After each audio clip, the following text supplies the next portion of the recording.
You don't need to have a team of 10 people to start working a process. That's right. The stuff that we just talked about, you can do it if you're a solo operation. Yeah. If you start looking at your business that way, you're gonna make money while you're building the business. Like it goes both ways. So. Love it, dude. Yeah.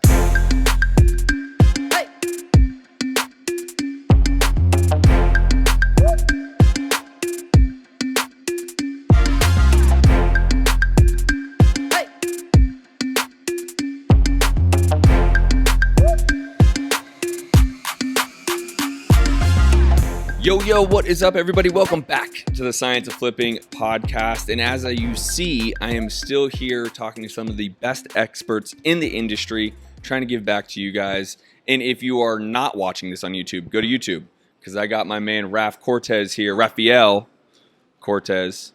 What is up, brother? How are you? I'm doing amazing, man. Living the dream. Man, I appreciate you being on. Thanks for having me, man. Thanks for having me. So listen, we are talking all things real estate, and what you are known as an expert in organization, processes, systems. So let's kind of dive into that. I know you have a step-by-step process that you talk specific to wholesalers through. Yeah. And let's jump into it. Yeah. So first, well, thanks for having me. Of course. That's number one. But yeah, I think one of the things that happens, especially in wholesaling, right? People, and we see it with students all the time, where people get caught up in the hustle stage. You know, for a long time without actually building that automation that's going to allow you to step away from the business. But at the end of the day, like, what are we looking for, right? Yeah. Are we looking for another just, higher paying job or a degree of freedom? And if you step away from your business and it falls to the ground, it's not really a business. So that's kind of where this whole thing, comes in. But I found it through trial and error, and then trainings and whatever. Like this is the process that works very well. I use it in my company all the time, and it's actually like the blueprint that we use to operate. So 6 stages. The first one is going to be sourcing. It's you got to find the deal somewhere, right? We call it sourcing because it changes. It's not necessarily just PPC marketing. It's SMS. It's when you understand things as a stage, it's easier to pivot. That's right. And you know what where the actions need to be, put into, right? So the first one is going to be sourcing. This is where cold calling happens. We have pre-qualifying and that sort of thing. Right. The second one is converting. We convert leads to prospects. And that's where you have a little bit of a deeper conversation with the leads to see if there's anything there before spending too much time. So, for example, if your acquisitions, right, you more than likely, you don't want to talk to 1,000 people to figure out, that 2 are interested. It's not even a deal. So the second stage is it's converting. The third one is going to be acquisitions, where you negotiate the deal analysis, and that sort of thing. And I'll break down the importance of them all here in a sec. But it goes on. You have one job in acquisitions. That's get the signature. Sean taught me that. You have one job, one role. That's right. All right, cool. Go to town on that. And then dispo, right? How do you market the deal? How do you send it out? How do you build your buyers list? And these 4 are pretty standard. Most wholesalers stop there. Yeah. And I think the last 2 are really the ones that give you that edge in building that business and stepping out of that hustle mentality. Hustle is a season, not a business strategy. Yeah. So the fifth one is going to be measuring. So we track KPIs. There's certain things that you key performance indicators, right? And there's certain things in your business that are going to allow you to understand how your business is doing. The importance of tracking all this and your actions and all that stuff is to understand where you're at in the deal. More importantly, when you hire somebody, when you bring somebody to help you out in the business, where are you going to plug them into? Yep. It's not uncommon, right, to see I hired somebody, she's my lead manager, but she's also doing dispo, transaction coordination, and all that stuff. So it kind of breaks the chain of flow as to how it's supposed to go.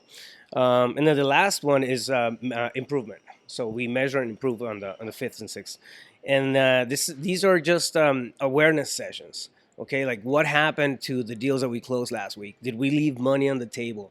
Can we improve any of the stuff that we're doing? So it's always a forward-thinking mentality as you're going through it.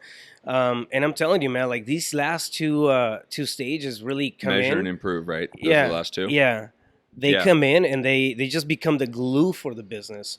And that's once you start getting some traction, because really the first one, right, which is sourcing, that literally is everything. Yeah. If you don't have any source of deal flow, then there's no measuring and improving any of it. Yeah, right? Whether that's a fuel to the car. That's everything. Yeah. And so I think people need to, in our space, as we educate and you have a great following in what you do, people want to get to scale way too quickly. Oh, yeah.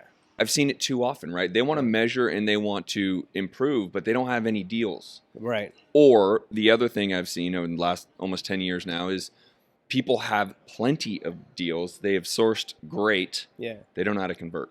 Yeah. They don't have that number 2 about how to convert the deal. Yeah. And that is, if you can't do those 1 or 2s, then everything else kind of like, well, it's irrelevant, right? Because you don't know how to actually do what the business does, which is create opportunity. What you said, which you just say it a little different than I say, but it's the same thing, right?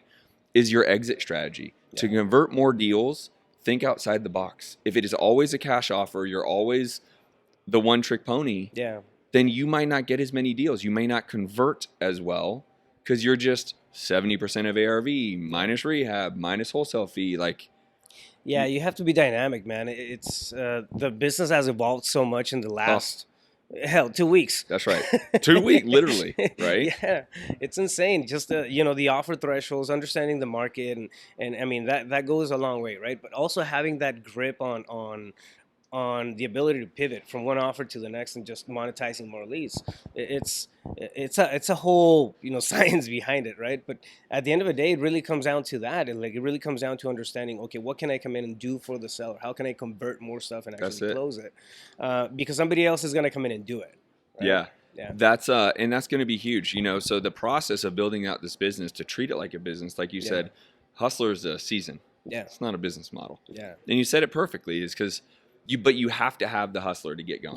Yeah, absolutely. It's a tool. 100%. It's a must-have tool. And listen, even in growth and its scale, sometimes you'll have to jump back into hustler mode because you're at a place that you've never been before. Yeah. So if you've never been to that point before, you have to go back into hustle because you're at a different level, right? You go from no deals to making $300,000 a year. Yeah. Well, there's different challenges making $300,000 a year than just getting started. Yeah, it's you have in any business, right? In any business, you're gonna have stages, and I'm not talking about the 6 that we just went through, but you're gonna have like levels of business. Level 1 business, where you have a certain degree of revenue coming in, certain amount of employees. Mm-hmm. Whenever you jump into a next level of the business, meaning that you're generating more, you're creating more deals. For example, you jump from 3 deals to 8 deals or 10 deals a month. Yep. Your processes shift. The ROI in certain things, the return on investment that you're having, for example, in marketing, is going to shift a little bit. That's right. And there's always a period of turbulence, like in between 100% leaps. It's easy to get lost, like when you're there. Just be aware if you're growing, if you're scaling the company, and you're actually doing more deals. Understand that it's not going to be as smooth as when you were running 3 deals solid. That's right. Like clockwork. 100%. That every shift, every level, just calls for that period of turbulence, and that's where kind of things settle for a little bit. Yeah. If you have to, give some advice, which is what this podcast is about, but what would you offer up the wholesaler who's just struggling right now? Like they just can't figure out, they've been trying. What piece of advice would you give that wholesaler? At the beginning, go back to basics. Don't get too complicated with all the different strategies of marketing. It's easy to get caught up in the noise. That's one thing. Go to one strategy that you feel. I mean, I always recommend cold calling. Sure. It does a lot of things. If you're a new wholesaler and you start cold calling, you're going to start to understand the conversations that you need to have when you negotiate. So it builds that tenacity. You're going to be okay with rejection, and then you're going to understand the lingo. If you generate leads and go straight to closing and negotiating, but you have never had a conversation, you're not ready for that. Right. So it builds you up. Anyways, that's what I would put out there. You're going to do 2 things: either get the leads through paid means or elbow grease. One of the 2. That's it. Yeah. Do you have give it enough time to work? One of the things I've found is people don't, or they underestimate the cost of skip tracing. Yeah.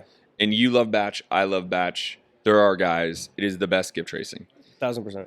If someone's just getting started and they may not have the budget to skip trace the volume that's needed for cold calling, how do you recommend to solve for that? One thing that you can do, guys, is go to your title company Go to your title company, ask them for lists. They will put you on a drip campaign. A lot of title companies do this. I do this specifically for like foreclosure campaigns and whatnot. But they will give you a list, and a lot of times they have the phone numbers in there, so you can request a list from them. If you don't, do a targeted skip trace, meaning that you're going to pull a foreclosure list, steal from a title company. You can get that from multiple places. Talk to the reps; they'll give it to you for free, and have look up the properties that have equity on those, and then skip trace that lower volume. One thing that you can skip trace those, but lists like that, or the smaller elbow grease type of lead generation that I'm talking about, door to door. I mean, even going out to the door and then putting a post-it on it with your phone number. Think about it as almost like guerrilla marketing approach. Yeah, 100%. Yeah, and yeah, as far as cold calling, you can get lists and with numbers from title companies. They will have those. I mean, we have those on the drip campaign, 100%, and they're free, right? Again, you get what you paid for. So the quality of the data is not going to be amazing. And they're going to have outdated phones and that sort of thing, but you still have you have something to work with. Something's better than nothing, right? So yeah, I believe in one thing, and you guys have all heard CIA, right? I call it CIA, not the government agency, but commitment, intention, and action. Yeah. And action above all else, even if it's imperfect, even if the phone numbers aren't great. Yeah. Take the action necessary to actually make your goals come alive, right? Yeah. When you're in action, it's easier to get motivated. Yep. It's easier to get excited. How many times have you seen it, man? That I'm not getting results. I don't have, I'm not getting anywhere with this thing. And then they have one conversation with a seller that gives them the possibility of a close, the possibility of a deal, and now they're all fired up. They're fired up. It's amazing, and then that momentum leads into an actual deal, right? Exactly. And that's it. And so, guys, Raf is process oriented. I will promise you this: as someone that is more brute force, he is the process behind brute force. There's a necessity for both, right? Because brute force can only get you so far before you're just scatterbrained. Yeah. So I know there's a lot more people who are probably more brute force than process oriented. You need both, right? And so you need to build an actual business. So why not start by the right way, by trying to build a business versus just brute force, hustle, no organization, no process. Take what he's saying seriously, right? Understand that there should be a process behind every action you're doing, and that's what's really going to help you achieve results. Yeah, and before we sign off, it's important to understand that you don't need to have a team of 10 people to start working a process. That's right. The stuff that we just talked about, you can do it if you're a solo operation. Yeah. If you start looking at your business that way, you're gonna make money while you're building the business. Like it goes both ways. So. Love it, dude. Yeah. Tell people where to find you, dude. Social media, Rafael Cortez, CEO. My YouTube channel is there, so Love I'm it. pretty active there. Appreciate you coming on, man. IG, all that stuff. Love Thank you so much, man. Yeah, man, it's Pleasure. been great. An honor. Guys, look him up, follow him. Very process oriented, very CEO mindset type of stuff. You absolutely need that. And again, appreciate you being on, man. Thank you, man. Right on. See you guys on the next podcast episode. Peace.